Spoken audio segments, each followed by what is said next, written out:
जी आया ਨੂੰ ਪਿਆਰੇ ਵਿਦਿਆਰਥੀਓ 9ਵੀਂ ਜਮਾਤ ਦੀ ਅੰਗਰੇਜ਼ੀ ਦੀ ਕਿਤਾਬ ਇੰਗਲਿਸ਼ ਗ੍ਰਾਮਰ ਐਂਡ ਕੰਪੋਜੀਸ਼ਨ ਉਸ ਦਾ ਲੈਸਨ ਨੰਬਰ 6 ਜਿਸ ਦਾ ਸਿਰਲੇਖ ਹੈ ਵੌਇਸ ਉਸ ਦੀਆਂ ਅਗਲੀਆਂ ਤਿੰਨ ਐਕਸਰਸਾਈਜ਼ਸ 4, 5 ਅਤੇ 6 ਇਸ ਵੀਡੀਓ ਵਿੱਚ ਕਰਨ ਜਾ ਰਹੇ ਹਾਂ। ਸੋ ਨੋਟਬੁੱਕ ਅਤੇ ਪੈਨ ਲੈ ਲਓ, ਸਾਰੇ ਆਨਸਰਸ ਨੂੰ ਨੋਟ ਡਾਊਨ ਕਰ ਲਓ, ਪਰ ਮਗਰੋਂ ਦੀ ਐਕਸਰਸਾਈਜ਼ਸ ਨੂੰ ਬਿਨਾਂ ਦੇਖੇ ਆਪਣੇ ਆਪ ਕਰਨ ਦਾ ਅਭਿਆਸ ਜ਼ਰੂਰ ਕਰੋ। ਤੇ ਇਸੇ ਚੈਨਲ ਤੇ 9ਵੀਂ ਜਮਾਤ ਦੇ ਨਾਲ ਜੁੜੀਆਂ 5-6 ਪਲੇਲਿਸਟਾਂ ਹੋਰ ਨੇ, ਉਹਨਾਂ ਨੂੰ ਵੀ ਜ਼ਰੂਰ ਦੇਖੋ। ਇੱਕ ਹੈ 9th ਇੰਗਲਿਸ਼ ਸਪਲੀਮੈਂਟਰੀ, ਦੂਜੀ ਹੈ 9th English main course book, ਤੀਜੀ ਹੈ 9th ਸਾਇੰਸ, ਚੌਥੀ ਹੈ 9th ਮੈਥ ਤੇ ਪੰਜਵੀਂ ਹੈ 9th ਆਪਣਾ ਮੈਥ ਨੋਟਸ। ਸੋ ਤੁਹਾਡੀ ਸਾਇੰਸ ਔਰ ਮੈਥ ਦੀਆਂ ਲੋੜਾਂ ਵੀ ਇਸੇ ਚੈਨਲ ਤੋਂ ਪੂਰੀਆਂ ਹੋ ਜਾਣਗੀਆਂ ਤੇ ਮੇਰੀ ਤੁਹਾਨੂੰ ਸਾਰਿਆਂ ਨੂੰ ਪ੍ਰੇਰਣਾ ਹੈ ਕਿ ਅੰਗਰੇਜ਼ੀ ਦੇ ਨਾਲ ਨਾਲ ਦੂਜੇ ਵਿਸ਼ਿਆਂ ਨੂੰ ਵੀ ਉਨੀ ਹੀ ਤਵੱਜੋ ਦਿਵੋ। ਸੋ ਆਓ ਸ਼ੁਰੂ ਕਰੀਏ। एक्सरसाइज 4 कहते look at some newspaper headlines given below, अर्थात कहते हेठ लिखियां कुछ अखबारां दियां सुर्खियां, हैडलाइंस होंदी सुर्खी जिहड़ी मोटा मोटा उत्ते लिखिया होंदा है, उन्हां ते निगाह मारो, उन्हां नाल देखो। फिर कहते then use the information in the headlines, फिर जिहड़ी वो सुर्खियां दे विच हैडलाइंस विच जिहड़ी जानकारी है ਉਹਦੇ आधार ते ਉਹਨੂੰ ਕਹਿੰਦੇ दैन यूज़ ਉਹਨੂੰ ਵਰਤੋ to complete the sentences that follow, ਉਹਦੇ ਥੱਲੇ ਸੁਰਖੀਆਂ ਥੱਲੇ ਜਿਹੜੇ ਸੈਂਟੈਂਸ ਦਿੱਤੇ ਹੋਏ ਨੇ ਉਹਨਾਂ ਨੂੰ ਪੂਰਾ ਕਰੋ, ਅਰਥਾਤ ਜਿਹੜੇ ਖਾਲੀ ਸਥਾਨ ਨੇ ਉਹਨਾਂ ਨੂੰ ਭਰੋ। ਫਿਰ ਕਹਿੰਦੇ ਬ੍ਰੈਕਟ 'ਚ ਲਿਖਿਆ select the proper form of the verb to be used. ਇੱਥੇ ਇਹਨਾਂ ਨੇ ਇਹ ਨਹੀਂ ਕਿਹਾ ਕਿ ਐਕਟਿਵ ਵਰਬ ਯੂਜ਼ ਕਰਨੀ ਹੈ, ਐਕਟਿਵ ਵੌਇਸ ਜਾਂ passive voice. Proper form of the verb, ਜੋ ਸੈਂਟੈਂਸ ਦੀ ਬਣਤਰ ਹੈ ਉਹਦੇ ਹਿਸਾਬ ਦੇ ਨਾਲ ਵਰਬ ਦੀ ਜਿਹੜੀ ਫਾਰਮ ਆਉਣੀ ਚਾਹੀਦੀ ਹੈ ਉਹ ਭਰੋ। ਸੋ ਬੱਚਿਓ ਬੜਾ ਹੀ ਵਧੀਆ ਪ੍ਰੈਕਟੀਕਲ ਇਹ ਜਿਹੜੀਆਂ ਐਕਟੀਵਿਟੀਜ਼ ਹੈਗੀਆਂ ਨੇ ਇਹਨਾਂ ਨੂੰ ਬੜੇ ਧਿਆਨ ਨਾਲ ਦੇਖੋ।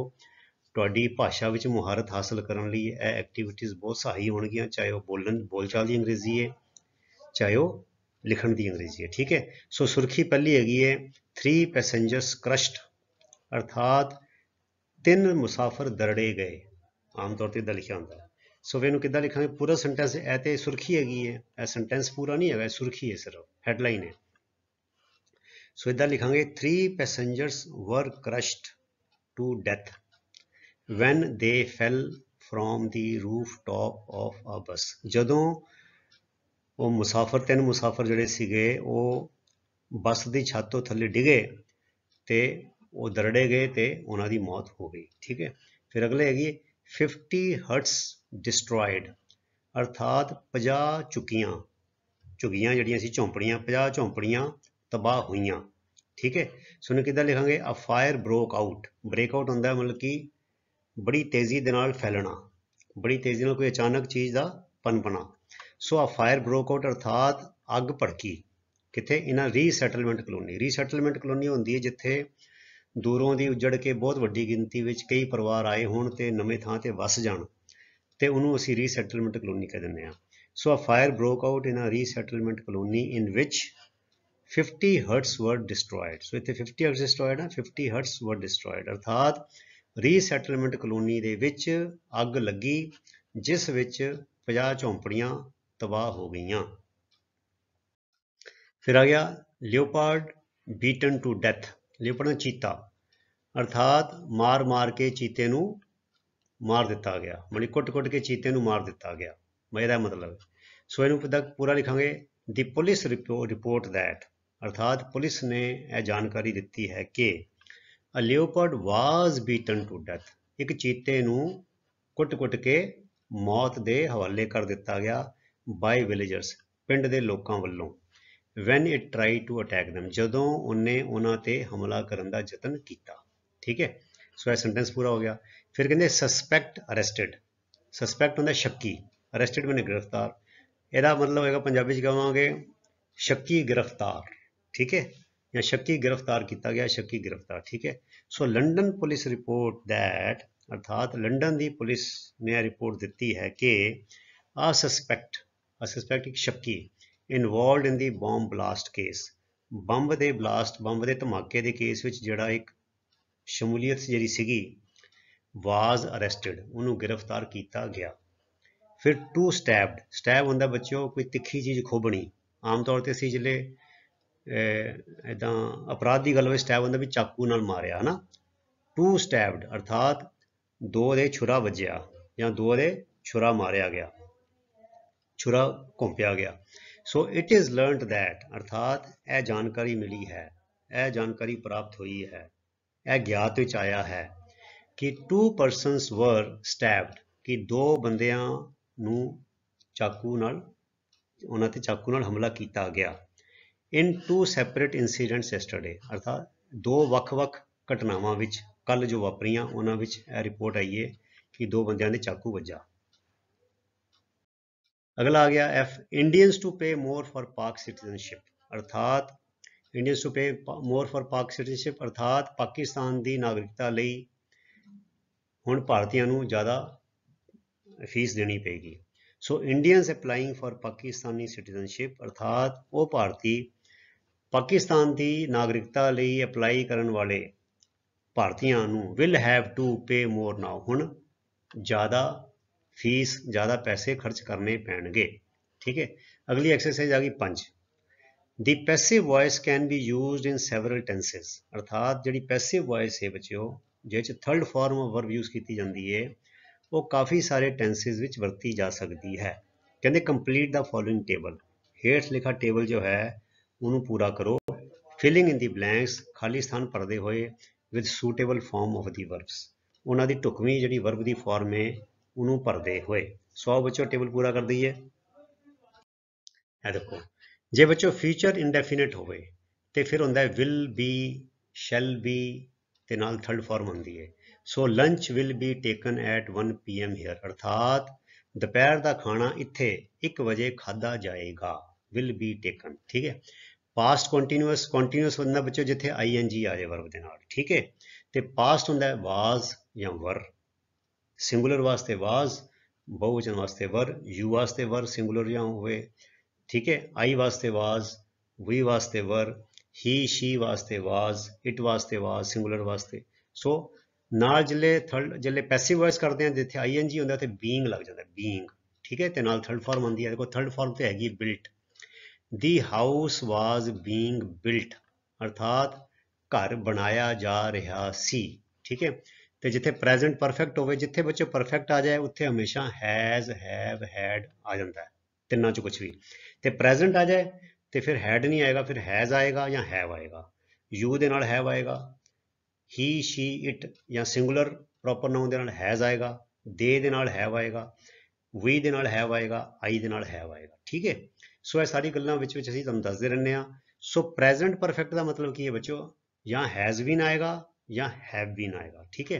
ਹੁਣ ਦੀ ਲੋਸਟ ਪਰਸ ਇੱਕ ਵਚਨ ਹੈਗਾ, ਇਸ ਕਰਕੇ ਹੈਜ਼ ਆਏਗਾ। ਦੀ lost purse has been found, ਅਰਥਾਤ ਗਵਾਚਿਆ ਹੋਇਆ ਬਟੂਆ, ਗਵਾਚਿਆ ਹੋਇਆ ਪਰਸ ਲੱਭ ਲਿਆ ਗਿਆ ਹੈ। ਠੀਕ ਹੈ। ਫਿਰ ਪਾਸਟ ਸਿੰਪਲ, ਪਾਸਟ ਸਿੰਪਲ ਵਿੱਚ ਜਾਂ ਵਾਜ਼, ਵਰ ਤੇ ਥਰਡ ਫਾਰਮ ਆਏਗੀ। ਠੀਕ ਹੈ। ਸੋ ਦੀ ਕਲਪ੍ਰਿਟ ਵਾਜ਼ ਪ੍ਰੋਡਿਊਸਡ ਇਨ ਦੀ ਕੋਰਟ, ਕਲਪ੍ਰਿਟ ਬਣੇ ਦੋਸ਼ੀ, ਪ੍ਰੋਡਿਊਸ ਬਣੇ ਦਾ ਕੋਰਟ, ਉਹਨੂੰ ਅਦਾਲਤ ਵਿੱਚ ਪੇਸ਼ ਕੀਤਾ ਗਿਆ। ਸੋ ਦੀ ਕਲਪ੍ਰਿਟ ਵਾਜ਼ ਪ੍ਰੋਡਿਊਸਡ ਇਨ ਦੀ ਕੋਰਟ, ਅਰਥਾਤ ਦੋਸ਼ੀ ਨੂੰ ਅਦਾਲਤ ਵਿੱਚ ਪੇਸ਼ ਕੀਤਾ ਗਿਆ। ਫਿਰ ਪਾਸਟ ਕੰਟੀਨਿਊਅਸ, ਕੰਟੀਨਿਊਅਸ ਦਾ ਮਤਲਬ ਬੱਚੋ ING ਵਰਤੀ ਹੈ ਤੇ ਉਹ ਬਣ ਕੇ ਬੀਇੰਗ ਤੇ ਥਰਡ ਫਾਰਮ ਆਏਗੀ। ਤੇ ਪਾਸਟ ਹੁੰਦਾ ਵਾਜ਼ ਜਾਂ ਵਰ, ਜਿੱਦਾਂ ਇੱਥੇ ਸੀਗਾ। ਠੀਕ ਹੈ। ਸੋ ਦੀ ਡੋਰ, ਦਰਵਾਜ਼ਾ ਇੱਕ ਵਚਨ ਹੈਗਾ, ਦੇਖੋ ਡੋਰਸ ਨਹੀਂ ਇੱਕ ਵਚਨ, ਸੋ ਵਾਜ਼ ਆਏਗਾ। ਦੀ ਡੋਰ ਵਾਜ਼ ਬੀਇੰਗ ਰਿਪੇਅਰਡ, ਅਰਥਾਤ ਦਰਵਾਜ਼ੇ ਦੀ ਮੁਰੰਮਤ ਕੀਤੀ ਜਾ ਰਹੀ ਸੀ। ਠੀਕ ਹੈ। ਫਿਰ ਹੈਗਾ ਪਾਸਟ ਪਰਫੈਕਟ, ਹੁਣ ਦੇਖੋ ਪਾਸਟ ਹੈਗਾ ਤੇ ਹੈਡ ਆਏਗਾ, ਪੱਕੀ ਗੱਲ। ਸਿੰਗੂਲਰ ਹੋਵੇ, ਪਲੂਰਲ ਹੋਵੇ, ਯੂ ਹੋਵੇ, ਆਈ ਹੋਵੇ, ਵੀ ਹੋਵੇ, ਕੋਈ ਫਰਕ ਨਹੀਂ ਪੈਂਦਾ, ਕੱਲਾ ਹੈਡ ਆਉਂਦਾ ਹੈ। ਪ੍ਰੈਜ਼ੈਂਟ ਦੇ ਵਿੱਚ ਚੋਣ ਕਰਨੀ ਪੈਂਦੀ ਹੈ ਹੈਜ਼ ਦੀ ਜਾਂ ਹੈਵ ਦੀ, ਪਰ ਪਾਸਟ ਵਿੱਚ ਹਮੇਸ਼ਾ ਹੈਡ ਆਉਂਦਾ ਹੈ ਤੇ ਨਾਲ ਬੀਨ ਆਉਂਦਾ ਹੈ। ਠੀਕ ਹੈ। ਸੋ ਅ ਸੂਟੇਬਲ ਐਕਸ਼ਨ, ਅਰਥਾਤ ਢੁਕਵੀਂ ਕਾਰਵਾਈ, ਹੈਡ ਬੀਨ ਟੇਕਨ, ਕਰ ਲਈ ਗਈ ਸੀ। A suitable action had been taken, ਅਰਥਾਤ ਢੁਕਵੀਂ ਕਾਰਵਾਈ ਕਰ ਲਈ ਸੀ, ਕਰ ਲਈ ਗਈ ਸੀ। ਠੀਕ ਹੈ। ਫਿਰ ਪਾਸਟ ਇੰਡੈਫੀਨਿਟ, ਪਾਸਟ ਇੰਡੈਫੀਨਿਟ ਵਿੱਚ ਵਾਜ਼, ਵਰ ਜਾਂ ਥਰਡ ਫਾਰਮ ਆਏਗੀ। ਮਾਈ ਪ੍ਰਪੋਜ਼ਲ, ਮਾਈ ਪ੍ਰਪੋਜ਼ਲ ਮੈਨੇ ਮੇਰਾ ਸੁਝਾਅ, ਵਾਜ਼ ਐਕਸੈਪਟਿਡ, ਵਾਜ਼ ਆਏਗਾ। ਠੀਕ ਹੈ। ਐਕਸੈਪਟਿਡ ਥਰਡ ਫਾਰਮ ਤੇ ਵਾਜ਼ ਆਏਗਾ। ਸੋ ਪਾਸਟ ਇੰਡੈਫੀਨਿਟ ਜਾਂ ਵਾਜ਼ ਆਉਂਦਾ ਹੈ, ਵਰ ਆਉਂਦਾ ਹੈ, ਪ੍ਰਪੋਜ਼ਲ ਇੱਕ ਵਚਨ ਹੈਗਾ, ਸੋ ਵਾਜ਼ ਆਏਗਾ। ਐਕਸੈਪਟਿਡ ਮੈਨੇ ਕਬੂਲ ਕਰ ਲਿਆ ਗਿਆ, ਸਵੀਕਾਰ ਕਰ ਲਿਆ ਗਿਆ, ਪ੍ਰਵਾਨ ਕਰ ਲਿਆ ਗਿਆ। ਮਾਈ ਪ੍ਰਪੋਜ਼ਲ ਵਾਜ਼ ਐਕਸੈਪਟਿਡ ਦਾ ਮਤਲਬ ਹੈ ਮੇਰਾ ਸੁਝਾਅ ਪ੍ਰਵਾਨ ਕਰ ਲਿਆ ਗਿਆ। ਠੀਕ ਹੈ।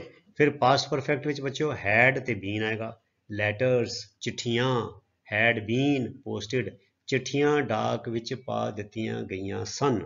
ठीक है। सो ऐसी बच्चों एक्सरसाइज 5 अगली करिए हम।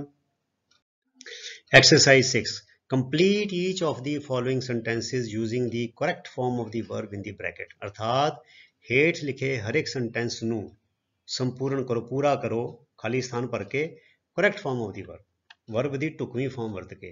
एक्टिव पैसिव की कोई शर्त नहीं लाई उन्होंने, सो असी ढुकवीं फॉर्म वरतनी है, आप ही पता लग जाएगा। दिस हिस्टोरिकल मोन्यूमेंट, मोन्यूमेंट बना स्मारक, कोई बिल्डिंग, कोई इमारत। हिस्टोरिकल बने ऐतिहासिक इमारत। Was built thousands of years ago, was built. ठीक है। हजारां साल पहला बनाई गई सी। ठीक है। दी मनी वाज स्टोलन, पैसा चोरी किया गया सी। By Mr Gupta's servant yesterday, अर्थात श्रीमान गुप्ता दे नौकर द्वारा कल, यस्टरडे मैंने बीते कल, पैसा चोरी किया गया सी। दी लार्जेस्ट, सब तो वड्डा 9 वे फ्लाई ओवर, 9 लेना वाला फ्लाई ओवर, वाज कंस्ट्रक्टेड, सिरजिया गया, उसारिया गया। कंस्ट्रक्ट मैंने उसारना। लास्ट मंथ, पिछले महीने, इन दिल्ली, दिल्ली विच, अर्थात पिछले महीने दिल्ली विच 9 लेना वाला फ्लाई ओवर उसारिया गया। सो वाज कंस्ट्रक्टेड आएगा। अगला आ गया दो सेंटेंस आखिरी। सीमाज मैरिज, सीमा दा ब्याह, सीमा दा आनंद कारज। आउटफिट, मैरिज आउटफिट मैंने मैरिज दी आउटफिट, ब्याह वाली वर्दी, ब्याह वाली ओदी बड़ी कपड़े। आउटफिट का मतलब है जो उन्हें पहरावा पाना सीगा। सीमा दे आनंद कारज वाला पहरावा। हैज़ बीन डिसेंड, देखो प्रेजेंट परफेक्ट किया ना उन्होंने, ब्रैकेट से लिख देता है प्रेजेंट परफेक्ट। परफेक्ट मैंने हैज़, हैव, हैड, तीन चीज़ां जे प्रेजेंट आ जाए फिर हैड हट जाएगा, तो हैज़ या हैव। तो मैरिज आउटफिट एक चीज़ हैगी है, एक वचन है, so has. Seema's marriage outfit has been designed by the famous, famous है मशहूर, डिजाइनर रीतू बैरी। अर्थात सीमा दे आनंद कारज दे विआह, सीमा दे आनंद कारज वाली जिहड़ी पहरावा है वो मशहूर डिजाइनर रीतू बैरी वालों डिजाइन किया गया है, वो वालों तैयार किया गया है। ठीक है। A letter was received by Mohan 10 days after it had been posted. देखो थोड़ा वखरा जिहा है। ठीक है ना। ये 10 days इतने जिक्र है, इतने वाज आएगा, तो हैड बीन पोस्टेड अर्थात डाक विच पाए जान मगरों, after it had been posted अर्थात डाक विच लैटर बॉक्स विच अपना पाए जान मगरों 10 दिनों बाद मोहन वालों जिहड़ी चिट्ठी सी वो प्राप्त की गई। सो यह बच्चे थोड़ा वखरा जिहा है, इहनूं ध्यान नाल देख लेना। A letter was received by Mohan 10 days after it was posted नहीं हैगा, यह गलत हो जाएगा। It was posted after it had been posted, अर्थात जदों चिट्ठी डाक विच पा दित्ती गई सी उहदे 10 दिन मगरों मोहन द्वारा वो चिट्ठी प्राप्त की गई। ठीक है बच्चों, यह थोड़ा वखरा सी, बड़े ध्यान नाल देख लेना, इस पासे उचेचा ध्यान देना तुसीं। सो ऐसी प्यारे विद्यार्थी तुहाडीआं 3 एक्सरसाइजिज 4, 5 और 6 तुसीं इसी तरह नेम नाल उत्साह नाल अपनी पढ़ाई करी चलो। तो अगले वीडियो तक लई गुड बाय। तुहाडा सारिआं दा बहुत बहुत धन्नवाद। रब राखा। Thank you very much.